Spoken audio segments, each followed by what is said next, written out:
পিঠা তৈরিতে নতুন কিংবা পুরাতন পিঠা ভালো তৈরি করতে পারেন না। পিঠা তৈরি করতে গেলে কোনো না কোনো সমস্যা হয়, আর সকল সমস্যার সমাধান নিয়ে আজ আমি চলে এসেছি। পিঠা তৈরি করতে করতে আজকে আমি অসংখ্য টিপস শেয়ার করব, যেগুলো ফলো করলে আপনারা নতুন কিংবা পুরাতন সকলেই অসংখ্য ভালো পিঠা তৈরি করতে পারবেন। পিঠা তৈরি করতে বসেছেন কিন্তু পিঠা হচ্ছে না, সেই ব্যাটার দিয়েও আপনারা পিঠা তৈরি করতে পারবেন এই টিপসগুলো ফলো করলে। চলুন তাহলে আর কথা না বাড়িয়ে মূল রেসিপিতে চলে যাই।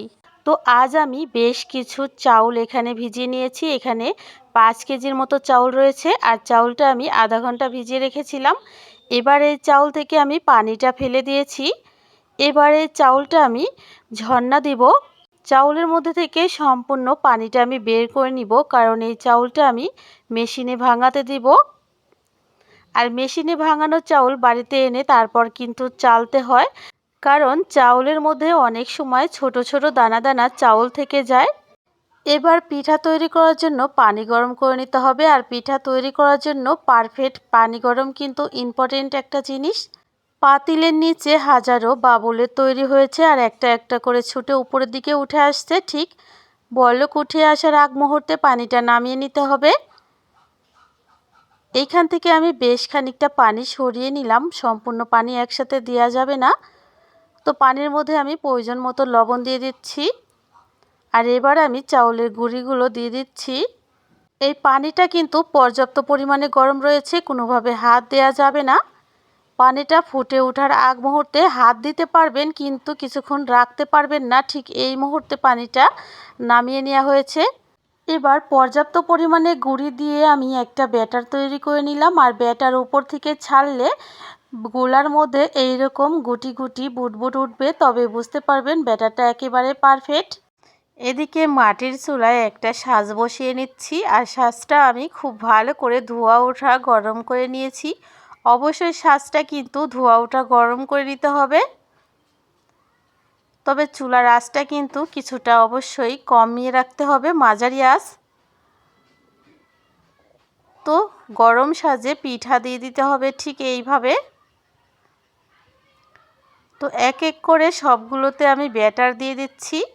এখানে একটা টিপস রয়েছে, আপনাদের সাজের ঢাকনা যদি ঠিক মতো না লাগে তাহলে এখানে আপনারা স্টিলের প্লেট ব্যবহার করতে পারেন। এতে করে কিন্তু পিঠা খুব সুন্দর ফুলবে, আর কোনো রকম বাড়তি ন্যাকড়া ব্যবহার করার প্রয়োজন পড়বে না। এরপর প্লেটের উপরে ঢাকনা দিয়ে ঢেকে রাখতে হবে প্রায় 3 থেকে 4 মিনিটের মতো। তো এই প্লেটটা দেওয়ার কারণে কিন্তু প্রয়োজনের তুলনায় পিঠাটা অনেক বেশি সুন্দর হবে। একবার হলেও এই টিপসটা ব্যবহার করে দেখবেন, তবে পিঠা হওয়ার পর কোনোভাবেই প্লেটটা হাত দিয়ে ধরা যাবে না। তবে পিঠা তুলতে তুলতে কিন্তু প্লেটটা ঠান্ডা হয়ে যাবে, পরবর্তীতে আপনারা হাত দিয়ে ধরতে পারবেন। তো দেখেই বুঝতে পারছেন প্রথম সাজের পিঠাটাই কিন্তু অনেক সুন্দরভাবে তৈরি হয়েছে, দেখেই বুঝতে পারছেন। এদিকে আমি পিঠাটা তুলে নিচ্ছি, আর পিঠাটা আপনারা খুব সহজে কিভাবে তুলতে পারবেন সাজ থেকে, সেই জন্য সাজ যখন আপনারা ন্যাকড়া দিয়ে পরিষ্কার করবেন, ন্যাকড়ার সাথে সামান্য তেল দিয়ে পানি দিয়ে মুছে নেবেন। এতে করে কিন্তু খুব সহজে সাজ থেকে আপনারা পিঠাগুলো তুলতে পারবেন। তো এক এক করে কিন্তু আমি সবগুলো পিঠা তুলে নিচ্ছি, দেখেই বুঝতে পারছেন। যেহেতু আমার হাতে ক্যামেরা ছিল সেজন্য কিন্তু পিঠাগুলো তুলতে একটু সমস্যা হচ্ছিল। তো তারপরেও কিন্তু আমি পিঠাগুলো খুব কাছ থেকে আপনাদের দেখিয়ে দিয়েছি, দেখেই বুঝতে পারছেন কতটা সুন্দর হয়েছে পিঠাগুলো। এখানে রয়েছে গুরুত্বপূর্ণ একটা টিপস, যদি আপনাদের পিঠা ভালো না হয় তাহলে আপনাদের নষ্ট হয়ে যাওয়া পিঠার মধ্যে থেকে দুটো পিঠা নিয়ে ব্লেন্ডার করে তারপর ব্যাটারের মধ্যে গুলিয়ে দিন, এতে করে কিন্তু খুব সুন্দর পিঠা হবে। অথবা আপনাদের হাতের কাছে যদি ভাত থাকে, কিছুটা ভাত নিয়ে পানি দিয়ে ব্লেন্ডার করে গুড়ির মধ্যে গুলিয়ে দিন, এতেও কিন্তু খুব সুন্দর পিঠা হবে। আর এটাও যদি আপনাদের খুবই ঝামেলার মনে হয় তাহলে হাতের কাছে যদি নারকেল থাকে, কিছুটা নারকেল কোড়া ওগুলোর সাথে মিলিয়ে দিন, এতেও কিন্তু পিঠা হবে।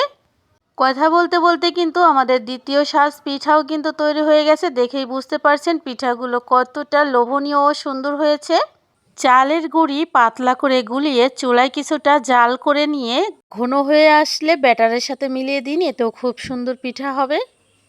হাতের কাছে যদি ভাতের মাড় থাকে তাহলে ভাতের মাড় দিয়েও পিঠা তৈরি করতে পারেন। ব্যাটারের মধ্যে ভাতের মাড় গুলিয়ে দিন আর সেটা দিয়ে পিঠা তৈরি করুন, খুব সুন্দর পিঠা হবে।